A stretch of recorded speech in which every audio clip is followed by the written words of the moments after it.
Good morning to one and all. Welcome to the discussion session on National Life and General Insurance Company. Um, I'm Arjun from National Life Insurance, and I'd like to invite the panel who would make the presentation today. So we have with us Mr. Venkatachalam, Chief Executive Officer of the company, and Dr. Dhafir Al Shanfari, Chief Operating Officer, and Mr. Ravi Iyer, who heads the finance operations of the company. So over to Mr. Venkat to carry on with the presentation.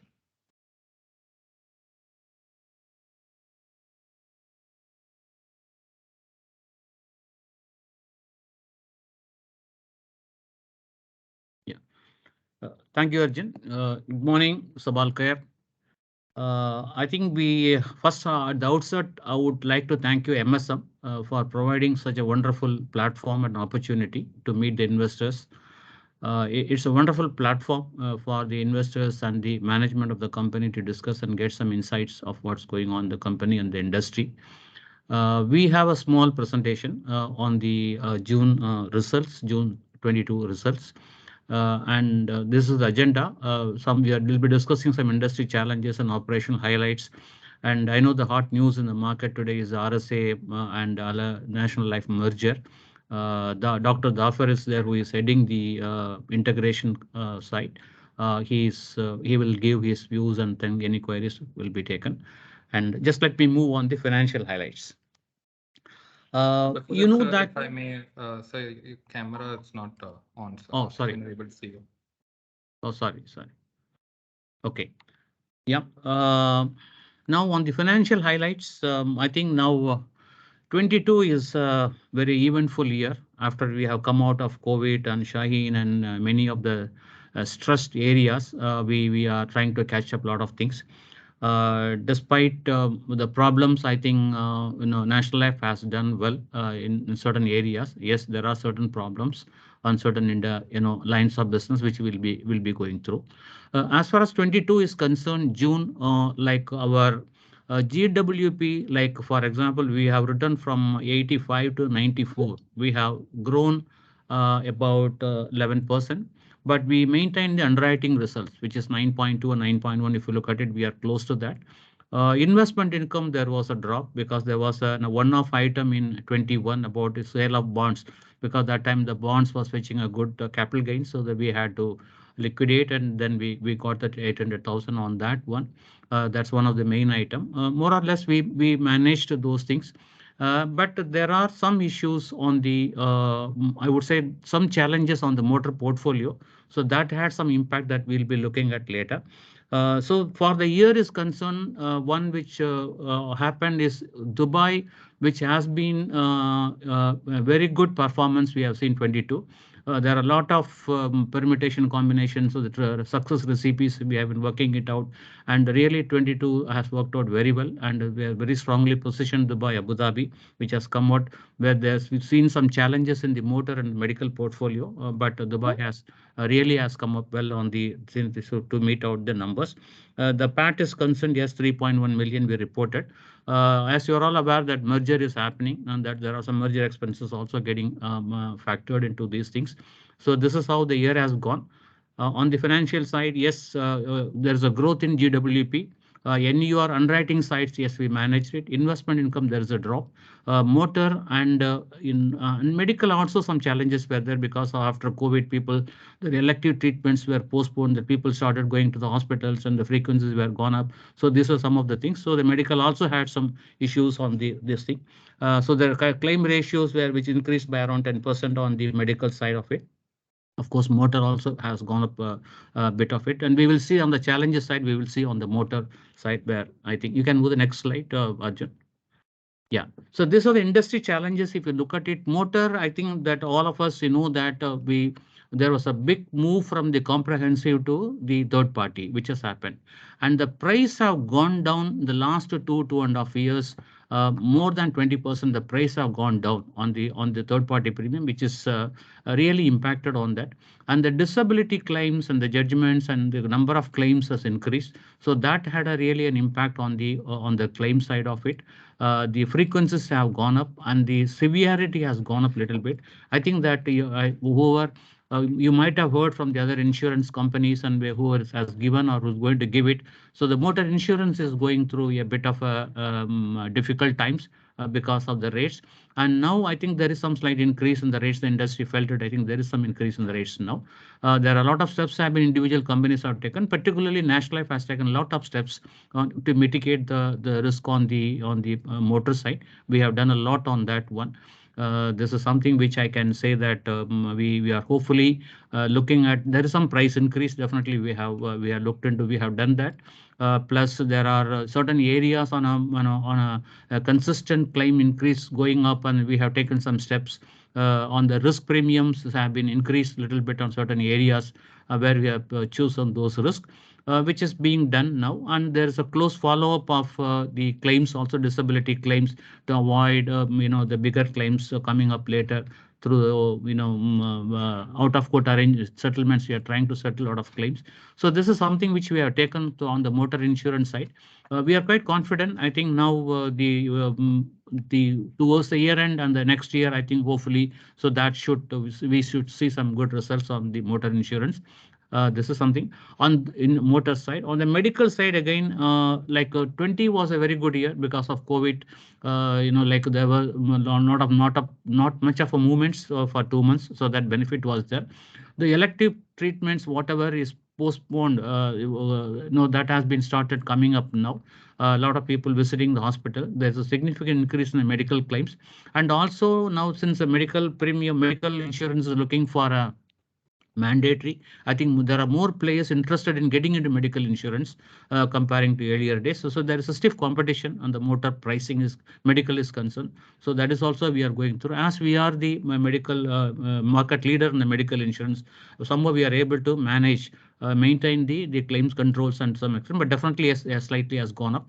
But one good thing, yes, definitely we are maintaining the motor and the medical, the market leadership. We are not lost it. Despite all whatever the issues are there, we are able to do that. The mitigation things we have taken, that I think we should see that by end of the year or the next year should move. We should see that. Dubai, yes, UAE has come back doing very well.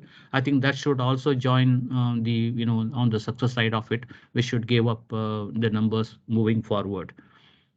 Maybe next slide, Arjun. The operational highlights, yes, as I mentioned that motor insurance and medical insurance, definitely, yes, we maintain the leadership. We on the operation side, we have opened the branches because definitely, yes, we for a good, better claim service, wherever we are there, the policies are being sold. We would like to have the branches to service, and also we are looking at the outskirts also that we have today. We have got 25 branches, 25 agencies. The sales touch points are being consistently increased. So this is one of the reason that we are today able to maintain the leadership. One another good news, very good news would like to share is like Qatar. We have applied for the license and now the authorization has come. There are some documentations expected to provide. Probably that we'll be doing that. Then shortly, I think we will start writing in Qatar also. So with this RSI merger and Qatar coming in, I think we are there. We are the first company that we are going to be in UAE, Qatar, Dubai, sorry, UAE, Bahrain, Saudi, all the markets. This is something which is only Qatar was missing, that I think Qatar is also now part of the our operation. On the IT side, yes, we felt that IT is becoming very, very important. We really spend a lot of money on the digital transformation, which definitely I think people have seen the benefits like the digital transformation, like during the COVID times, that people were able to buy the policy. There are many insurance companies like people said, you just go to the bank, remit the money and come back, send it through WhatsApp. But here end to end, the customer can just without talking to anybody, so can buy the policy, like that's something which we brought in, which worked out very well. So we continue to invest on the digital side, that we are looking at. Definitely the digital is a way forward to take it on the personal lines, which is we are working, and also on the Oracle Fusion on the general ledger and all. We are quite investing on the cloud because the operation is going to be just not in one country or two countries, because we are moving more and more. Our aspirations are to strengthen the operations in various countries. So we are putting the infrastructure for that to move forward. We are looking for new partnerships and we are new providers, all those things. Like international hospital, like there was some request on this, we are included as part of it. Also International Free Zone Authority in Dubai, which is something which now the new lot of companies are coming in, and then, although there are many local companies, they have chosen the nationally because of the service levels and all those things, so that we are there today that to provide those things. This is something. As our strength always, the market has seen like today is on the survey side. Yes, definitely. Yes, National Life still, that's our very one of the important thing that 24/7 people are available. The call centers are there. So the survey side is since we are more into the personal lines, so we have given a lot of importance. I think that is really working on that one. This is something we are moving in and towards that. And as per our aspirations, we wanted to grow. All of you know that the company was humble beginning, that we reached a level of today market leaders in many of the things. And so then further to move other markets, probably the inorganic growth was the major thing to move into other markets, where that has realized that that's a easy way to move on. So the RSA merger things has happened now. I think you are all aware of it. The completion of RSA, 7th July, we completed the deal. It is in two parts. First part is over. The second merge is also looking into that one. And on the RSA merger side, Dr. Dhafir is heading the integration office. I think I would request Dhafir to take that to the next two slides. Then we will take the questions finally after he completes it. Thank you. Sure. Thank you, Venkat. Thank you all for the opportunity. It's an exciting time. It's an exciting deal. We are a leader in the region in Oman, and in the region, GCC region and beyond in the near future. The industry is growing. The opportunities in the GCC with various economic growth opportunities, the demographics, the scale of this deal would put us in a very strong position to play that role and tailor the needs of the various economic insurance needs that will be required in the future. With this, basically, we have been always working on inorganic growth, and so it's not a new strategy. And with that, RSA Middle East was, the right entity to integrate with for various reasons that I'll try to highlight today with a very high-level overview of the synergy. The phase 1 stage was completed on the 7th of July, which basically is the purchase and the completion of the legal requirements and regulatory approvals to acquire the RSA Global stake in RSA Middle East and issue shares for the Saudi partners. There are 4 key reputable partners, the Riyadh Bank and 3 family conglomerates who have joined us and now part of the shareholder structure of the NLG, and they are also members of the new board, which has convened. We are working steadily on the integration, which is the next step of the new structure of the company with the various subsidiaries that we have together to create that synergy, and the plan pans out to achieve the goals we aspire to achieve. There's a new combined strategy underway. We're working on a branding strategy and various other aspects related to the integration and consolidation of Al Ahliya in Oman, which will be disclosed in due course with regulatory blessing and approvals. And the CME has been very supportive and encouraging such transaction, which is, I think, very healthy for the industry and for Oman. With that said, the slide speaks for itself, but I'll just walk you through it quickly. RSA Middle East is a reputable company that's been in operations in the region for the past 60 years. And so we have a lot of complementary aspects together with us strong in medical and health, also motor, but in the UAE market, they are there also in motor. We are not in the Saudi market, we're in the Kuwaiti market, they're in Bahrain. So there's a lot of complementary aspects that would position us to be a leading multi-line GCC insurance company. And with that said, so this is basically the presence of us and them in these countries with Qatar license that takes us to the next step in the coming months. Loss ratios are lower than the industry benchmarks. This shows the strong technical expertise of RSA Middle East.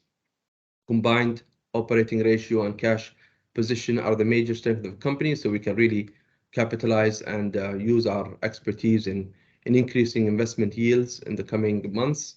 Robust capital and governance framework with that can be really a good base for us to set up the platform to be that company and revise where we need to ensure we have the best of both sides, and the digital also core platforms are very sophisticated.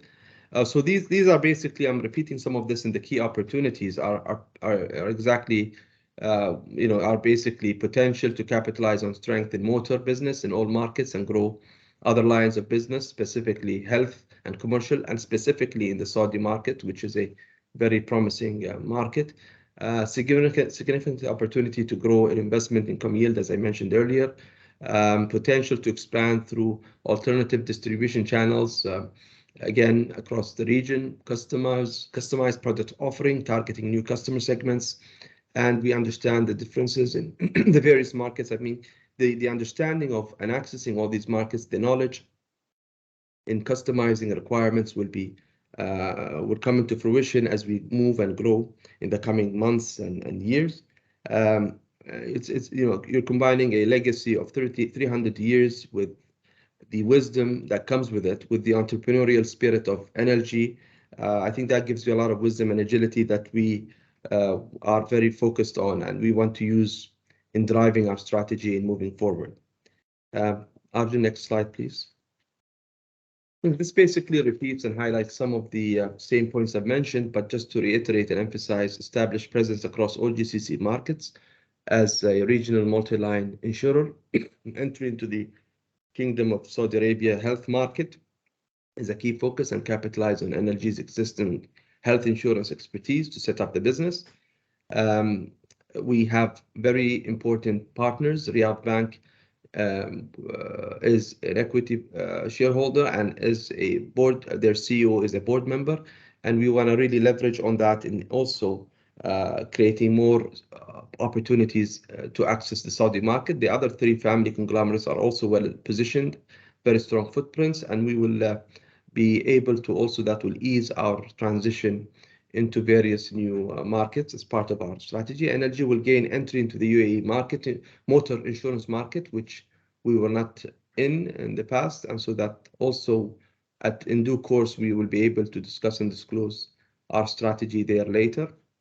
But consolidation of the branches in the Emirates is something that is important. Consolidation in our leadership position in Oman, obviously through the Ahliya takeover, and so that this is in one of the priorities now, and focusing on the Omani market, stabilizing it, and ensuring we start reaping the fruits of the deal in terms of synergy and rationalizing cost, and also quality of the offering. And so motor insurance market will obviously increase with this, and we expect to provide stronger service in Oman.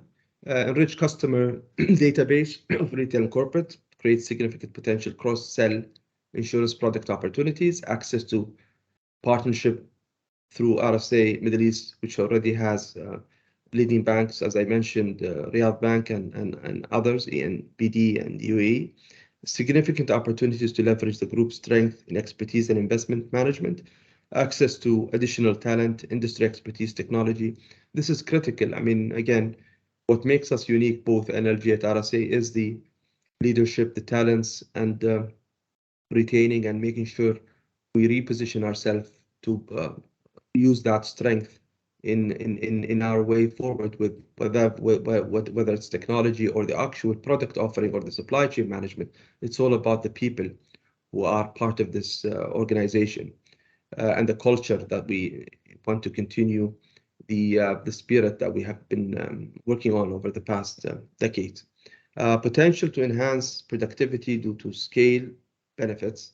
This is obviously critical.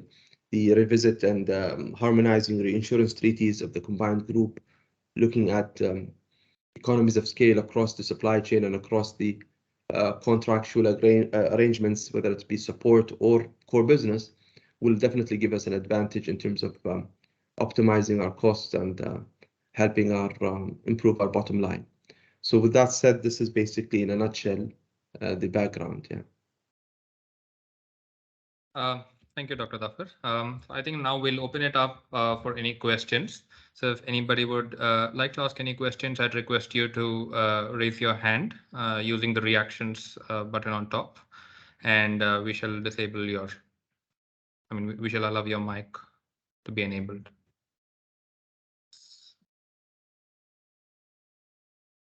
Yes, please go ahead, Vishen. You'll be able to unmute and ask your question.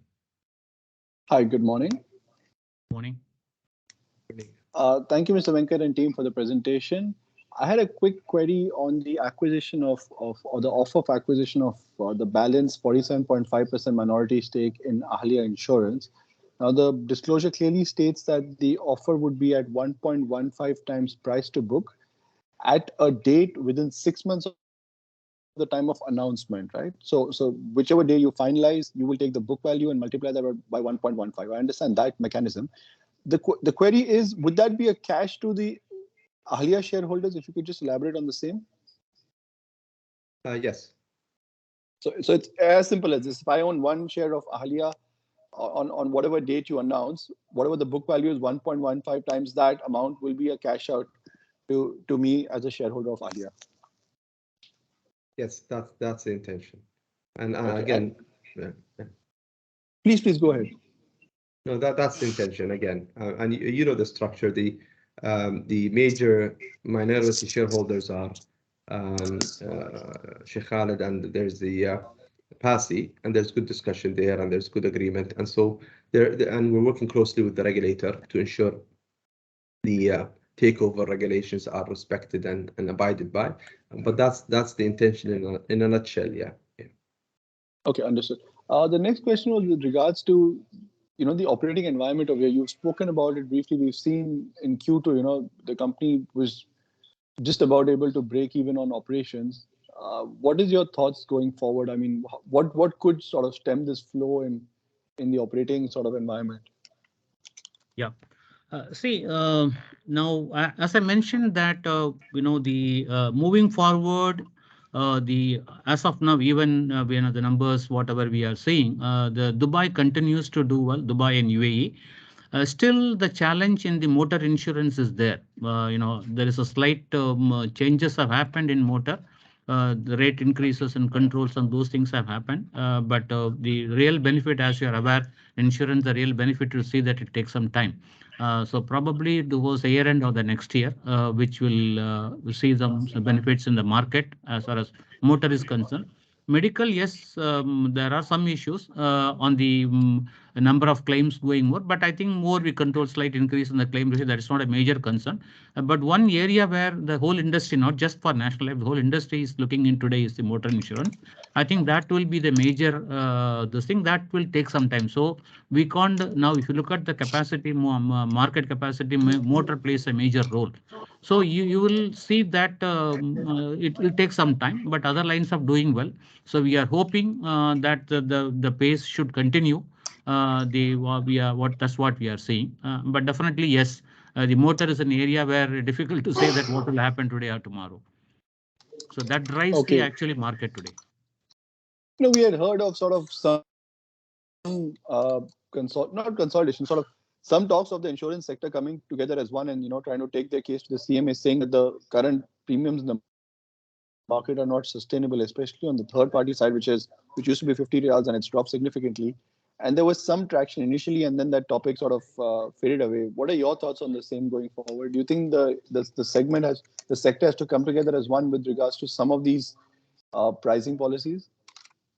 I won't say not. See, like people, yes, the results are speaking. We are yes taking it up with CMA, and CMA also now calling companies one by one and asking them where exactly what's happening.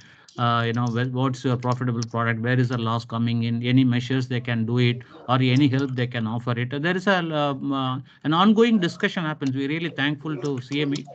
They are looking into this, and we are talking to them, and it's happening. Okay. Okay.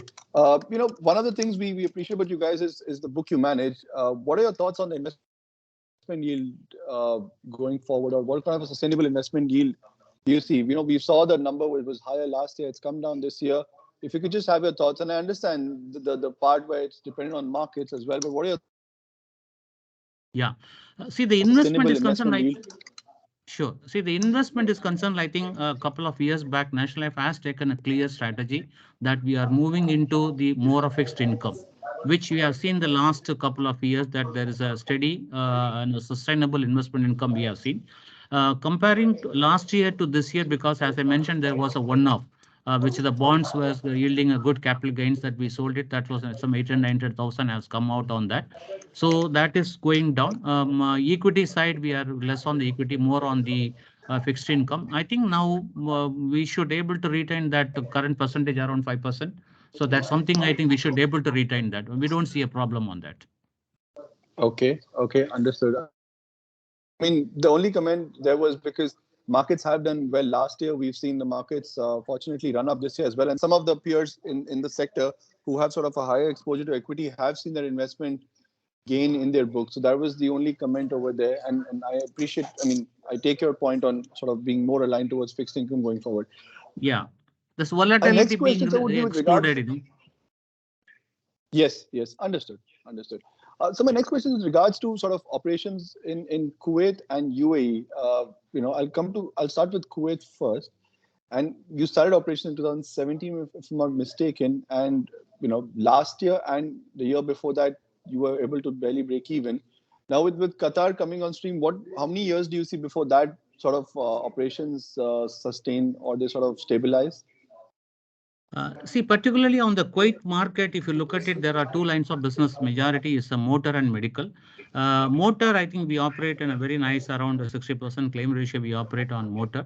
Medical is concerned, the market claim ratio itself is more than 90% on the technical claim ratio even. So we are finding out our ways of doing it. Suppose we go with a TPA or the market and it is a bit high. Like our strength is that we have our own claims processing that you are aware of it. So that this year what we have done is we started our own claim processing. We are creating markets where we see a big market on the, I think some echo somewhere. Arjun. Yes, sir, please go ahead. Okay, so we are seeing some good market on the a blue collar and slightly above. So we are just focusing on the market now. That's something that's a new strategy which we are working it out. But definitely, yes, we see some potential on this one and with our own claims processing, because the TPA fees, the processing, if you look at it, other markets are 4%. There are some players who are dominant charges 8% there. So though totally they make it unviable as far as the medical is concerned. So we are with our strength we are looking to, but we are very positive about it. Because we see a potential and we are just moving towards how to break the market and get into that with our strength and all. And it's a good market. Definitely we see a potential. Motor was like this, but motor that we are doing pretty good now. And I'm hopefully that medical also should come out of it. On a long term, yes, this should be a very good market for us. And with RSA joining now non-motor and all, I think these are another opportunities like it's open. Now, you all know that we are more into personal lines now. RSA joining the commercial lines also, which is going to be part of it now. I think that will open up more markets on this. Mr. Bishen, if you have any further questions, I think we need. Yes. Yeah, sorry. One last question. We witnessed at least in the first half, UAE has done much better than Oman, and historically Oman has always outperformed UAE when it comes to net profit. So could you just shed some light on what went right in UAE that stands out so significantly? See, in the race all the time one cannot win, no. Somebody has to give some chance. No, we are more than happy that somebody was practicing and he won the race. Okay. But See the highlights is like like Oman. Yes, like as I mentioned, that motor is a major thing which the whole market faced it, and definitely being a market leader, having a big book, we are not exception.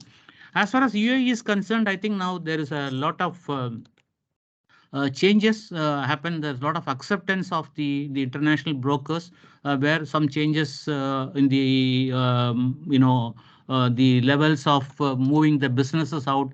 See, one globally, what is happening is like people like Cigna or Bupa, or there are a lot of international policies were there. Now this has become very expensive. Now people started looking into regional policies. So okay, that let me move from there, instead of paying 100, I maybe pay 80, just move into that. So those sort of movements have happened with some of the major players. So that's one advantage has happened this far as. And the claim control, yes, definitely, yes, we have strengthened more and more claim control things. We have gone on that one. This is something, and there are some new products we have launched it, where SMEs and individuals, where we have been watching for quite some time, and now then we felt this right time to launch the product now. So that is also done. So there is a different target customers, different products, and these are all the things which help to improve the profitability of Dubai and UAE. And I'm hopefully that I think this should be sustainable. I think now we are really working hard on that, and let's hope that it continues. Okay, so just one last comment. Actually, I was going through your notes for the June quarter. You give segment reporting, which is fantastic. It gives us a lot of insight. Unfortunately, this time, just the way it's come out, the numbers are not clear, so we can't make any sense of the numbers. Just a comment for someone, if I could just contact someone in the company and get a updated sort of segment reporting. It's in your notes. It's page number 19. Sorry, just sure. Generally, it's very insightful. I just can't make sense of it because some of the numbers are not clear. Sorry about that. Yeah. No problem. Ravi Iyer is the head of finance. We will ask him to contact you, and whatever information required, we are quite happy to provide. Thank you so much. I appreciate it. Have Thank a nice you. day. Thank you. Thank you. Bye-bye. Thank you, Mr. Basheen. I think we have Joyce as... Yes, Joyce, you may please unmute yourself and ask your question.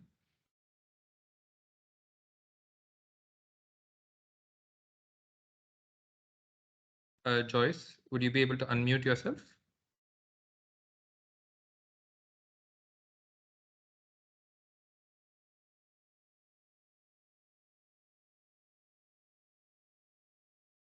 Unfortunately, we're not able to hear you yet. Meanwhile, I think Joyce has a connection issue. Okay, let me try. Yes, Joyce, you can try again.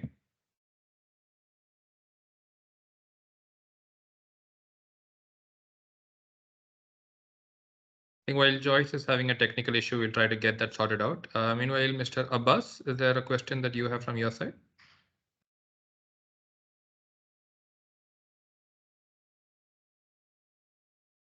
Joyce, we're not able to hear you. We're able to see you. I think he's on mute. Yeah, it's on mute. If you can just unmute yourself. Wait, let's try to. You give us a second. We'll try to sort it out. Let's try to allow it. Yeah, can you try now? Yes, thank you. Okay, yeah. Thank you, Anand. Just a follow-up on what Vishen just said about your financials. I noticed that your balance sheet also is not complete. Several line items are missing. Probably it's an XBRL issue which is uploaded in the CMA system. Because the initial line items like the cash balance, the reinsurance balances, and everything is missing from the balance sheet. So it's not complete. Just an observation. And Mr. Venkat, further taking it up from what Vishen was discussing about your investment income, I've seen that your effective investment income, investment profit which you made in this year is less than 1 million riyals, which is around just 2%, less than 2% yield. You have a 100 million riyal portfolio, and the comprehensive income has reported a loss. Can you please explain what really happened? Because most of that is fixed income, if my understanding is correct. And last time when we met, we were very confident about investment yield generating more than 6% investment yield. So if you can just throw some light on that investment income which has happened and what is it going to be like for the rest of the year, then that would be very helpful. Sure. Ravi here is here, but anyway, I'll give a little, the background. Definitely, there is no change on the policy is concerned. We continue to, be there on the investment side on the fixed income, where we are moving to the bonds and deposits and those sort of things. Possibly the number you are saying maybe a 6 months yield number, maybe the year end maybe could be will be more. So those things, no major changes has happened except one-off times. Because the capital gain, sometimes the bond comes, we would like to take it that. So that's what happened last year. So moving forward, that should not happen. And the yield, I don't see a major change on that. Ravi here is here. Probably he would like to say a few words on that. Yeah. So, hi, Joyce. Hi, yeah. So couple of things. So one is we had a one-off 800,000 last year, which we had on the sale of bonds that we had done. So the difference that you're seeing between the last year and this year's figures is on account of that sale of bonds that we had made, and we had made a gain of 800,000 on that.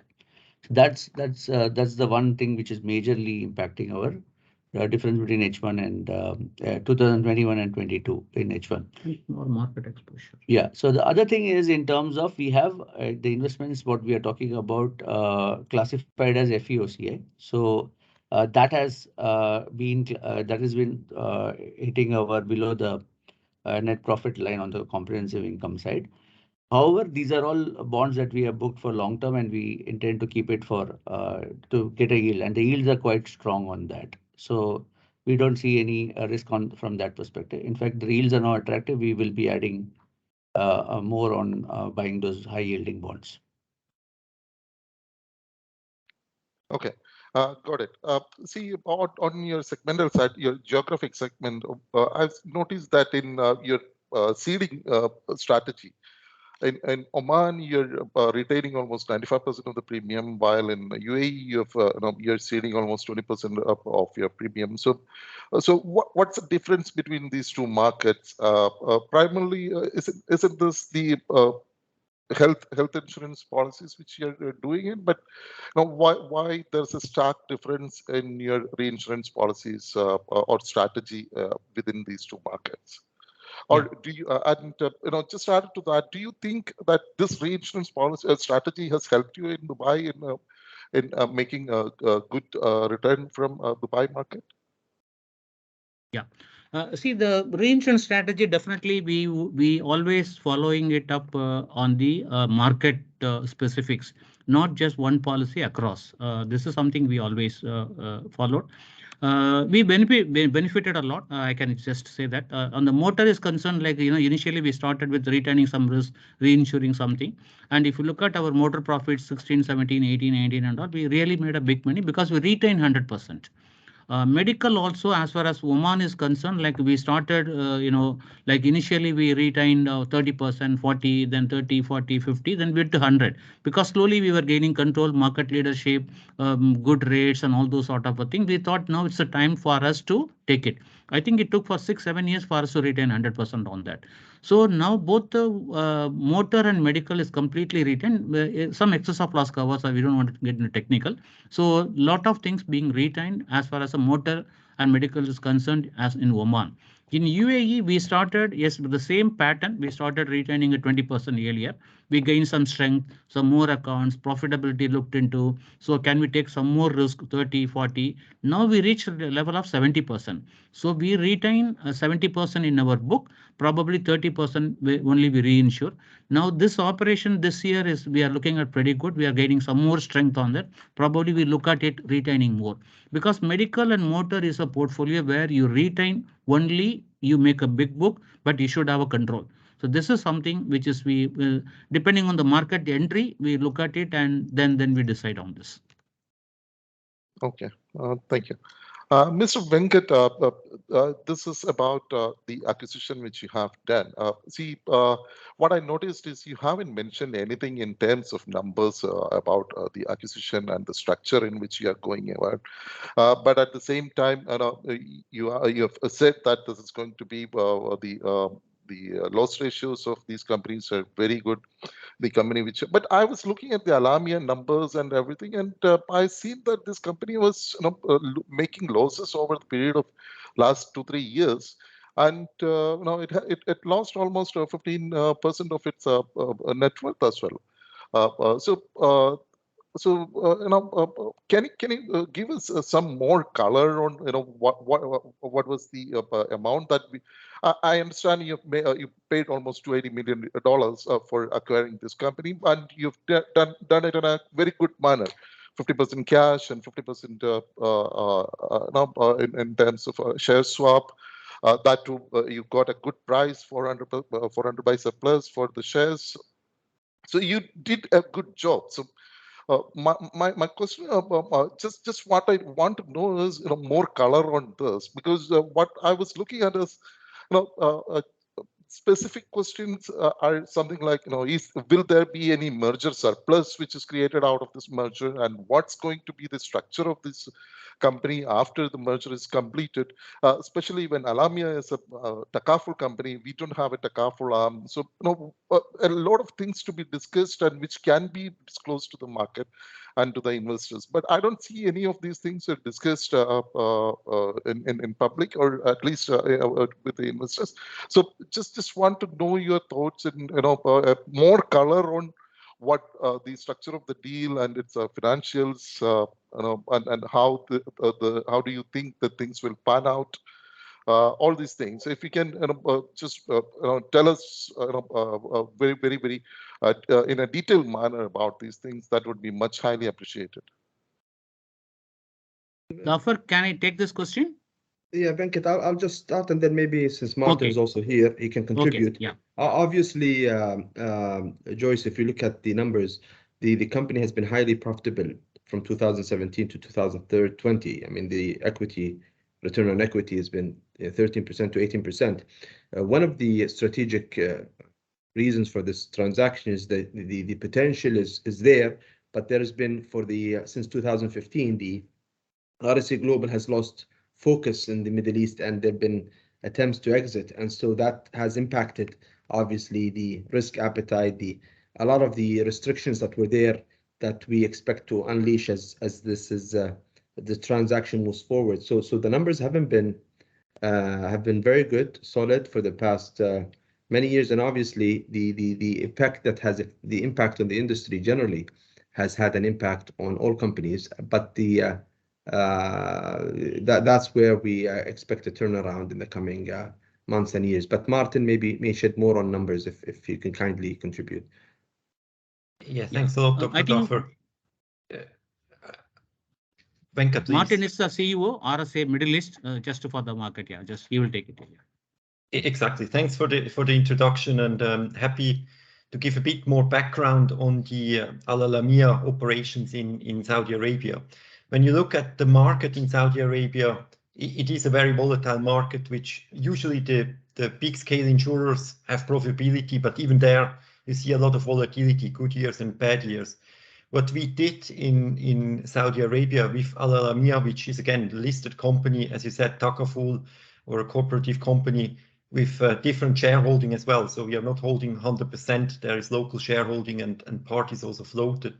But the biggest challenge is ultimately lies in the size of the company. While the market is growing significantly, and similar to what Mr. Venkat explained about Kuwait, when you look at the Saudi market, it's mainly driven by health and motor, while motor is slower growing, but health is really the segment that is fast growing, and also government incentives. We haven't been playing at all in the segment of health for the time being, and this is exactly one of the strategic axes we are exploring to see now that we are part of the NLG family, whether that's something we can bring to the kingdom. But at the end of the day, when you look into the historic financial performance, the biggest issue what you will see is the expense ratio. The expenses have been very, very high compared to the size of the company. So what I basically can read out of it, or what I can share with you, is ultimately it is an issue of size, it's an issue of growing, and it's an issue of strategy. And as Dr. Dhafir rightly highlighted, from an RSA global perspective, it was always a challenge because Saudi Arabia is a challenging market, volatile market, how to find the right segments of growth. And what you would see in the latest results, 2022 half year plus 2021, we started to accelerate growth on the retail and the motor side. And you can see this coming up. I think it's now a $50 million book almost, and that's continued to grow by leveraging the regional expertise on pricing and sophistication, how things are done. But now we need to also accelerate commercial lines. We are also need to strategically review what we can do on the health side.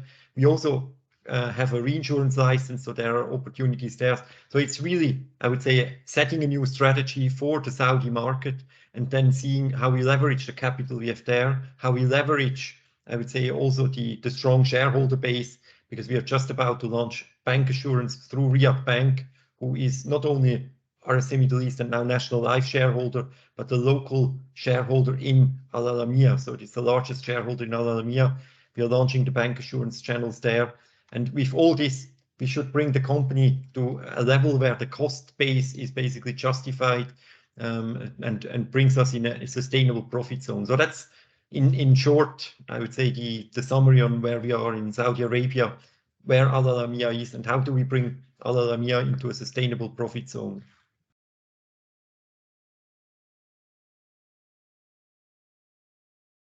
Yeah, that's about Al Alamiah. So, what about the UAE operations and Bahrain operations, as well as from the point of view of National Life, how will it fit into the entire ecosystem, and what's the gross premium, and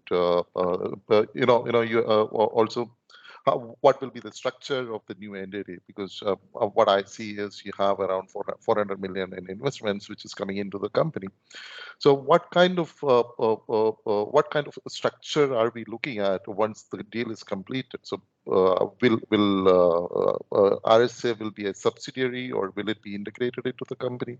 So if you can give us a comprehensive overview of how the structure is done, how the deal is structured, and what's the way forward, then it would be very helpful for the investors as well as the shareholders. I think, Joyce, this is all being worked out.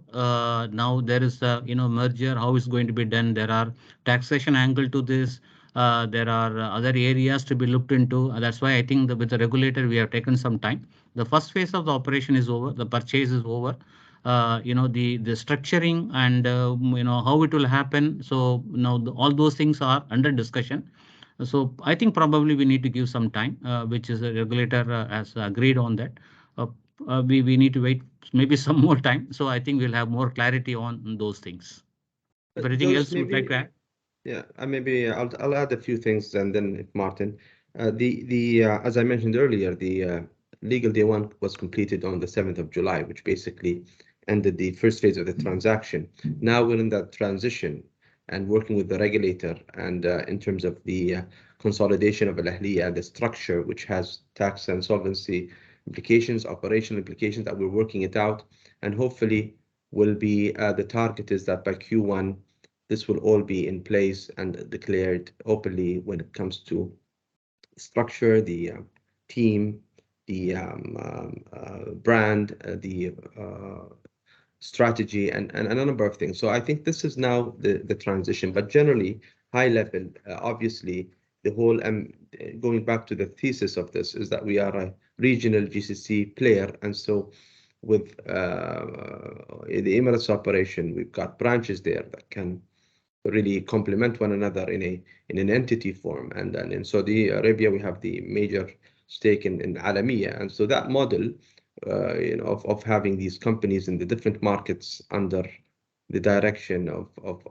NLG to synergize and to rationalize and to use the economies of scale is the direction. Now we can't disclose, it's early to disclose, and it's currently under review and approvals, and so we will be able to share with you, and we have a a communication strategy on the transaction, the acquisition, and so that will be, there's a plan for the external communication, key stakeholders such as yourselves and interested investors, shareholders. That will happen in the coming few weeks and months, and we will plan it out. And so you'll get the information you need, and you can always access us anytime in the coming weeks. Yeah. I don't know, Martin, if you want to add anything else. Please. No, I think you summarized it extremely well, and I think it is what you said. It's work in progress, Venkat. I think you mentioned it, Dr. Dhafir, you summarized it. It is really work in progress. There are many elements, but strategically, from all angles, we really want to come together as one group. But the question is when, how, and what's the best way for all the stakeholders, which means customers, staff, investors, shareholders, regulators, to make sure that we're really building and creating value in this process. But that's something we need the time in the next days, weeks, most probably to do it. And as Dr. Dhafir just mentioned, as soon as we are clear and we can communicate, we definitely will come back to you and also share it with you. Okay. Thank you. But since you have said that the first phase is over, what was the purchase consideration that you paid for the RSA group? That's I believe that it is over. Was disclosed as 1.15, yeah, of the book value. Yeah. RSA, I'm not talking about the RSA Oman, Al Oman, but I'm talking about for the entire transaction, which was concluded on 7th of July. I didn't understand that. That was basically the transaction, the cashing out of the RSA Global and the issue of shares for our Saudi partners. That was the transaction on the 7th of July. Yeah. So how much was the purchase consideration for that? Ravi, would you jump in? I didn't understand exactly what you're I think this was, Joyce, was disclosed, isn't it? The numbers to the MSM. AGM, it was disclosed, the numbers. If I recall that two phases. One is the 50% paid to RSA, which is for the intact Canada, and the remaining is with them. And I think Ravi has got the numbers. So are you talking about the total value of the cash out? Yes. The exact number? Ballpark figures, 280 million, something like that. Yeah, it's around 57 million dollars. Ravi, can you confirm? No. Arjun? More than that, yeah. No. So it will be around. Riyals, sorry. Yeah, Riyals, I mean. 135 million will be the total. $135 million will be. Around $135 million. I think exact number we can share it with you, Joyce. It's available also in the that's public the total domain. That's the total transaction, but I think it's if you're referring to the cash out, yeah. $135 million is the cash out. Cash out is $135 million. Yeah, we're talking about Riyals. Yeah. Okay. Cash is 135, and then maybe shares worth 135 million. Is that right? Yes. You're talking in dollars, yes. Slightly lesser, yeah. Approximately, yes, you can take it. Yeah. Okay. So shares issued is 133 million. 133 million shares, right? Yeah. So we can share it. So do you expect any merger surplus arising out of it? Because what I understand is RSA, RSM Middle East has equity higher than this amount, which we are discussing. So do you expect any kind of merger surplus once this is over?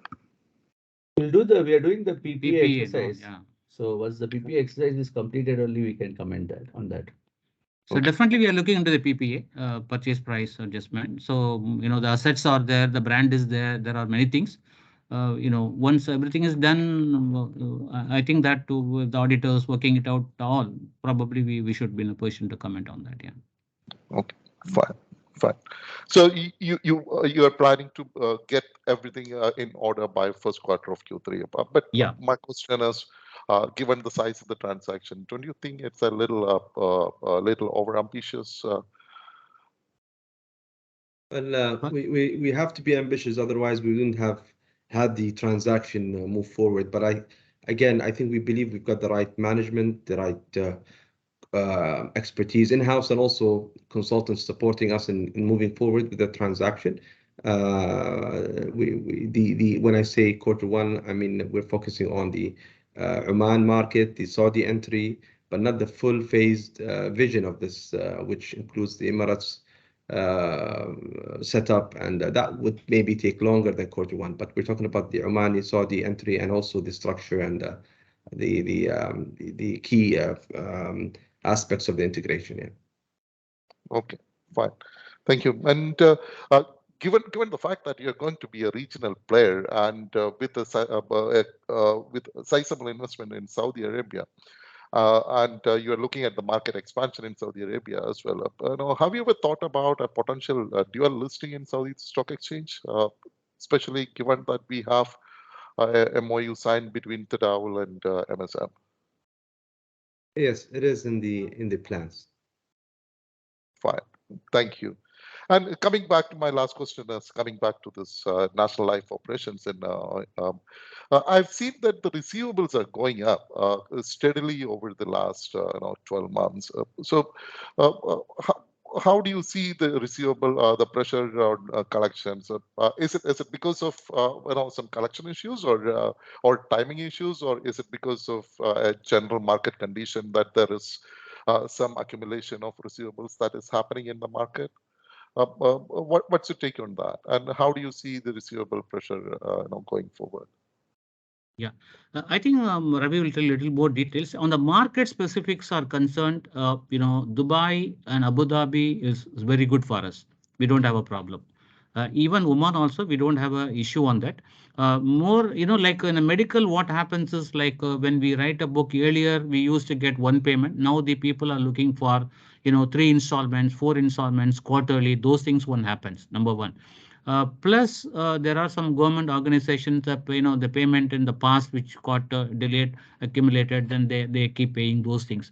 But there are special acceptances are also there. That is the majority of the payments you would see.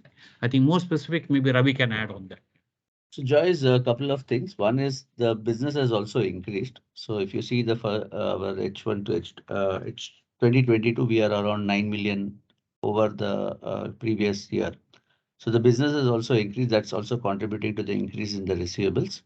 And additionally, like we explained, the special terms are much more now in this year in terms of the payment guarantees that we have taken. So that's the special terms are contributing to the increase. But in terms of receivables or pressures on the receivables, we are not seeing that. Collections are happening as per the agreed schedules. There may be slight delays, but we do not see any major issues in that. Okay, that's it from my side. Thank you, gentlemen. Thank you very much for the explanations, and wish you all the best. Thank you. Thank you. Thank you. I think just being conscious of time and hoping that there are no further questions. I'll just probably give it a few seconds. Yes, so I think we don't have any further questions. So thank you so much for joining the session, and we look forward to meeting you the next time. Thank you. Thank you. Thank you. Thank you. Bye-bye. Bye-bye. Thank you very much. Thank you. Bye-bye. Thank you. Bye-bye. Bye. Thank you. Bye-bye.